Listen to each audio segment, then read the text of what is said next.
Matabot seems to communicate more with his eyes than with his mouth. So how did you work to that expression through the gaze? Um, it was very helpful to have the inner monologue.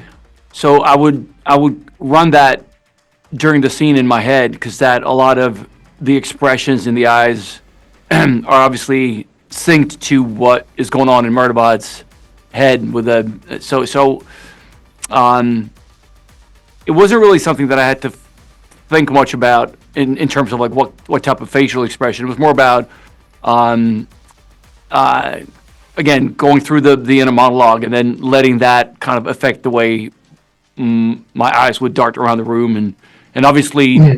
desperately avoiding eye contact, which is a feature I've heard about, obviously.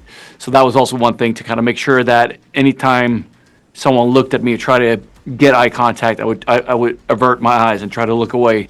So that helped a lot. In Matabot you play a robot, and in Infinity Pool you play kind of a clone. So do you think science fiction helps you as an actor to prove the limits of human identity? I thought it was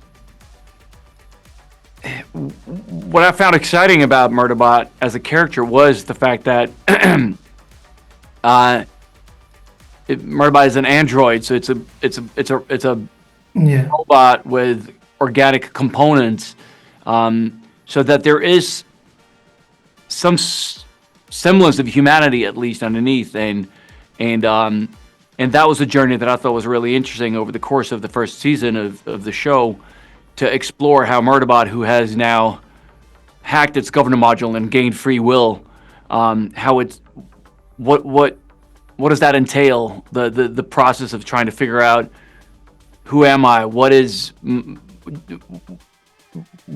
in what way am I human? How am I similar to the humans around me, and how am I different? And I thought that was an exploration that I found very very interesting for the character. Yeah, that was really interesting. And following a little bit with that, there's a, without revealing anything, there's a really emotional scene in the last episode with Gurathin. And how did you work that day with David Dasmagian? Um, it was a very, very emotional, very difficult day because it was also the last day we worked together as a group of the entire season. So, and I love those guys. I love the David and the rest of the cast, and we became very close over the course of shooting the season.